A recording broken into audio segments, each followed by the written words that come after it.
Cian. Yes. How are you? I'm good. How That's are you? great. I'm not too bad. Is that one of your favourite songs? Was that the type of music that you liked, that you wanted to do, whenever they eventually convinced you that metal was not the way to go? I just kind of, when I started doing all the plays with the boys, I just kind of, I still like heavy metal. I still listen to Metallica actually quite a bit, and Pearl Jam and stuff like that. But you know, as time went by, I started listening to Backstreet Boys and stuff like that, and you know, I just grew into pop music.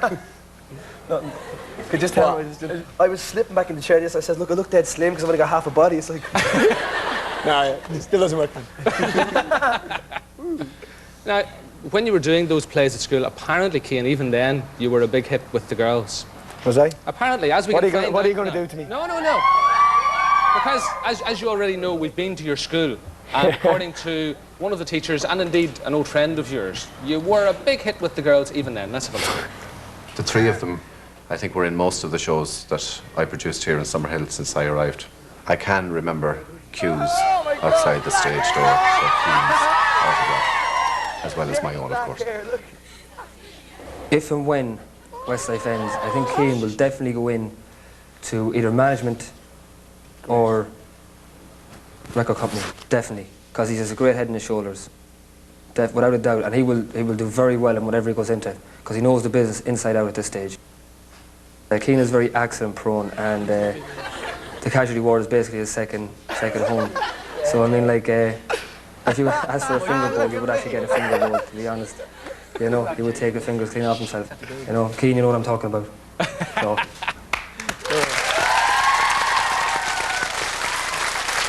As Graham was saying there, you're accident prone. In fact, he was worried that in the video for Uptown Girl, you'd been given a knife to play with.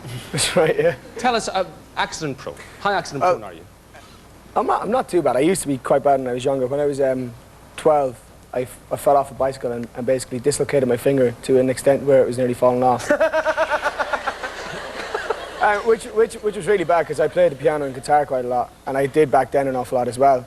And I kind of, like, I can't really bend one of my fingers fully now.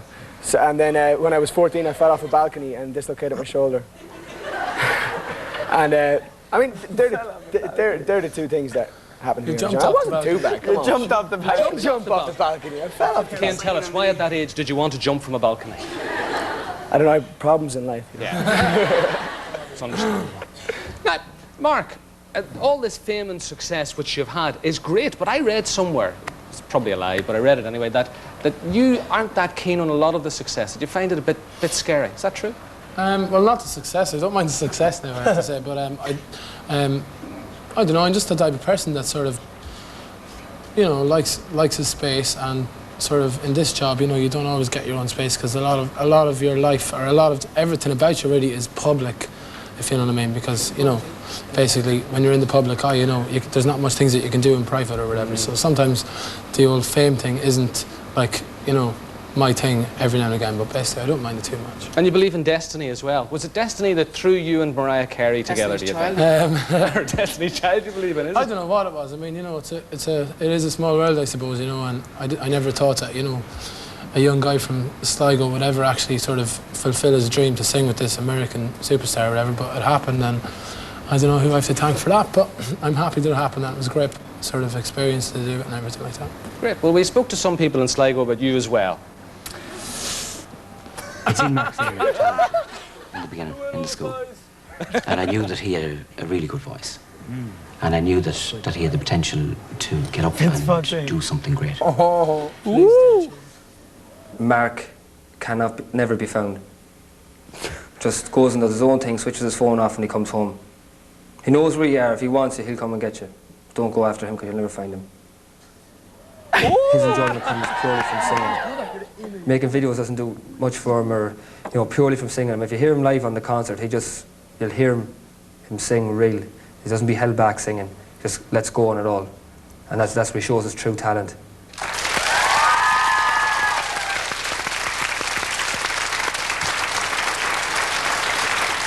Very complimentary words there. Now, we've established from the people in Sligo that the three of you had been building to this musical height that you've reached.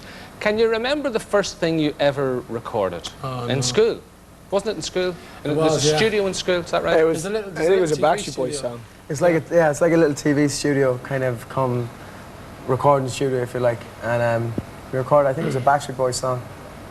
We were Was just it- doing it. We were just doing it to sort of, Was it you on know, every- basically we were mad to get going or whatever with the band and everything like that. And, you know, we were like, okay, we don't have time to write our own song because we have to get this thing done or whatever. And we were like, let's just do someone else's song or whatever. You know, it was at the start or whatever, and we done it for fun and for experience, and we did get that out of it definitely. But A haven't copy heard of it that since. tape though. would be worth millions, wouldn't it?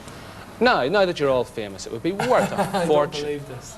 Because I asked Kenny, the man who was the engineer at the time and who That's played the right. keyboard, I said to him, you must have a tape of it and you must be worth millions. He said, you know, I don't have a tape of it. I never have. Good. Well, actually, it's funny you should mention that, Ken. I think we can now link up with the studio in Sligo. Hello, Kenny, can you hear me? Hello? The studio over there, yeah? Hello. Hello? Hello, John. Where is he? Behind that He is not behind that yoke, is he? number 3. Well, luckily you're right. We have the musicians here to reenact that. Hold on, let me get the tape recorder.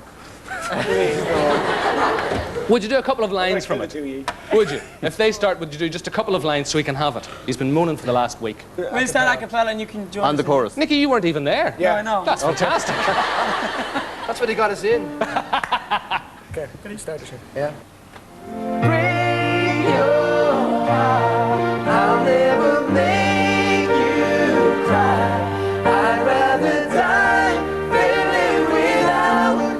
I'll give you all of me, honey, that's no lie. That's it.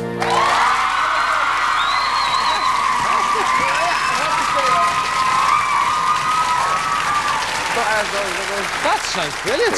He's gonna sell it. Look, he recorded and everything. I'm not going to sell it. I'm going to give it to Kenny. Excuse me. Kenny, never let it be said that you don't have a cassette of Westlife singing that song. There you go. That's Take brilliant. that back to Sligo. Thanks very much. Cheers, John. Kenny and to Dave. Now, Brian, you're next. How's Kerry? She's fine. Good. She's absolutely fine. Great. And you've decided on names for the baby. We have.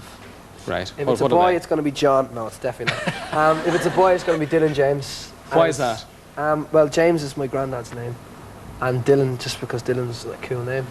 And It then we want is. to call him DJ as well. Great idea. That's not a joke. That's No. serious. So we're going to call my son DJ. That's good. That is cool. And if it's a girl, it's going to be Molly. Why? Let's hope it's a boy then, Thank John. you. I think Molly's a great It is name. a great Ah, name. it is a lovely Oh, name. It's a lovely that's name. great. Molly name. McFadden. Molly Mop. You'd be dead. Molly Mac. That's what she'll be. Molly Mac. He'll be Molly DJ, Mac. she'll be Molly Mac. DJ Mac and Molly Mac. Yeah. DJ Molly Mac. On the decks. Yeah. But you were named after a girl, don't you? You're on about, Nikki. Woo! And you've mentioned already you've just bought a new house. Just That's moved in last outside. night. You moved in last night. Last night, yeah. So why are you not at home doing all the work? Because I'm here to celebrate with you, John. Actually, that's great. And does that mean Kerry's working hard in the house? She is. She's scrubbing the floors as we speak. Where she should be. I'm only joking. I'm only joking. She's in the kitchen.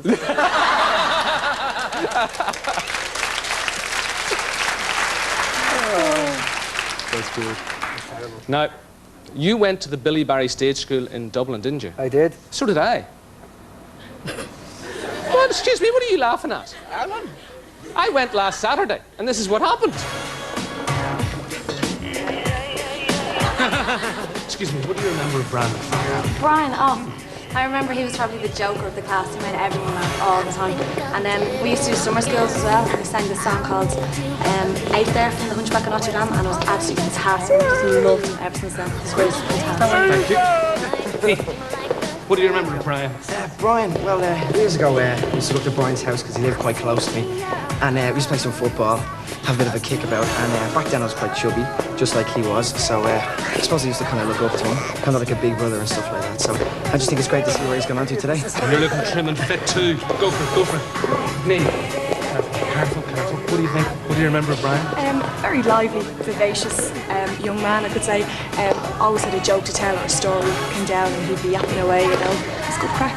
Great. Excuse me, heading this way. What do you remember, Brian? What I remember Brian is that this guy's character always great for a laugh, always had a great story to tell. And that was great as kids when doing shows and nerves were running high. Always being able to calm me down with a joke or a story. And he was so funny, in fact, I always thought he'd go into stand-up comedy as a career. Or I always knew as an entertainer that it was somewhere in profession. But I never thought he'd be as big as he is now. It was great for him. Delighted. Thanks for that. Avril. What do you think? Have I got it? Brilliant. Thanks. Well, what about Brian? What to remember, he loved himself. Really? Yeah, and no money left. He was great. He was like, I remember we used to knock up to his house and we could sit outside and could hear him singing when he was getting ready. And he'd be mortified then when we'd say to him later, but always singing full blast. No, he's just an amazing singer. So you think he still sings in the shower, the bath? I'd say so. The only place to get paid. Okay, 5, 6, 7, 8.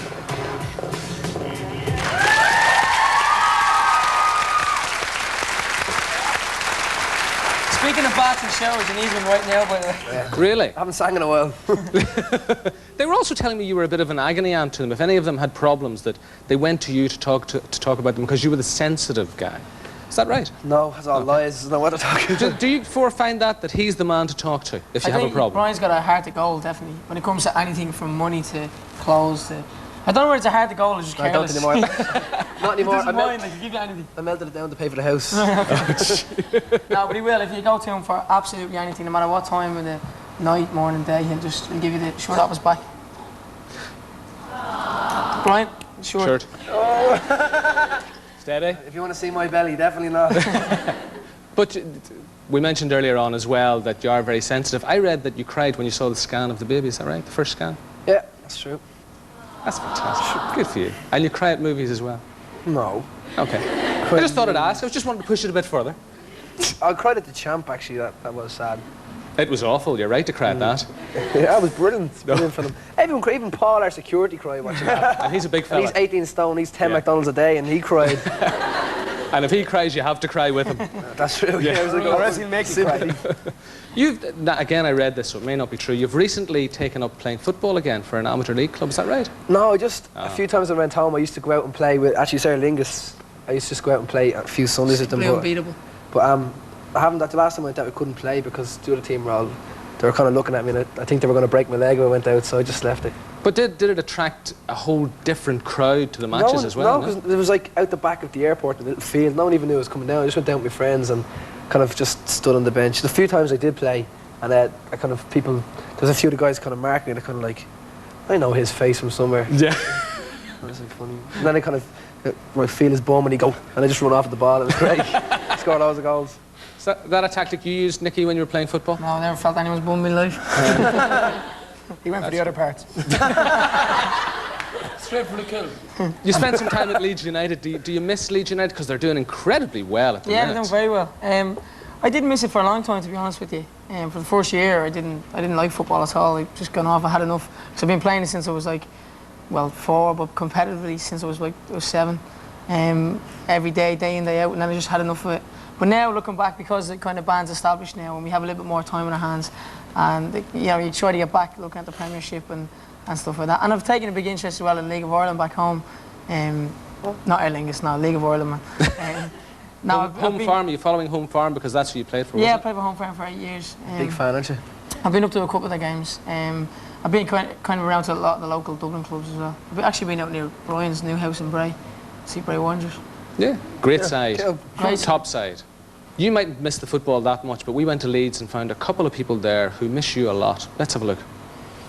For Home Farm, back in Dublin, schoolboy side, and he was the goalkeeper there when I joined. Somehow we ended up at Leeds together.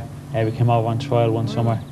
He was the best I'd ever seen him, and they snapped him up straight away. And we were here together for 2 years.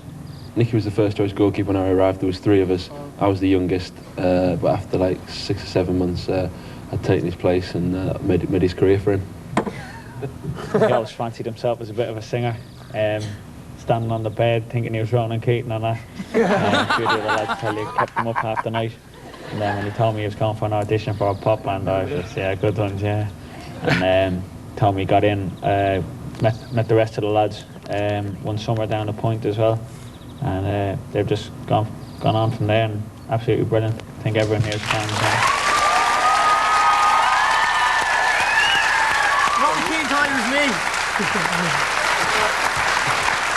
That was Alan Mabry and Paul Robinson, who's doing incredibly well, isn't he? They're doing very, very well. They both played against Lazio last That's right, week. they played the other night, yeah. Yeah, and now they're drawn against Deportivo La Coruña. What do you think? What are their chances of making the semi-finals? I think this year Leeds have been they kind of perform well when they're underdogs. They're not doing too well in the Premier. They're not doing bad in the Premiership, but these are ugly dogs. But they're playing like things like Manchester United, Liverpool. They don't seem to get results, but in the Champions League, nobody's backing them, and they're the outsider, and that's I think what they like. And I think that they're a great chance this year, definitely, absolutely.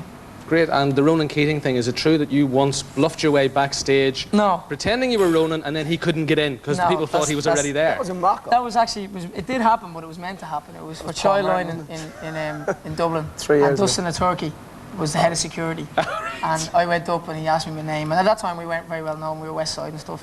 And I said it was Ronan and did, kind of put on an impersonation of Ronan. And they let me in, and then of course Ronan turned around. I'm Ronan. He wasn't let in. Let's give us your Ronan. Go for it, Brian. I'm Ronan. Nigga doesn't bear, nigga do proper. No, I'm not doing it. I gave that up. You were injured before Christmas, weren't you, Brian? You came off a motorcycle. Yeah, the Harley Davidson that's in the What Makes a Man video. And how are you now? You feeling okay? Grand. Good. Yeah. And Shane, you were injured at school. I actually hurted my I hurt my knee. Hurted. He was only a child at the time. It was hurted. It was hurted when I was younger, right? Sorry, I hurt my knee when we did a production of Grease. Actually, Dave McAvoy, the fellow who was playing the piano there, he was doing the music for it, and we used to jump off like a big set every night. And I hurt my knee, and it's never recovered since that. So. And you fight your way through that pain barrier just for these four. Just for these 4 boys every night. You're a hero. You're a hero. Well, would you do another song for us? We will. Great. Go over there, set yourselves up, and I'll introduce it. Here we go.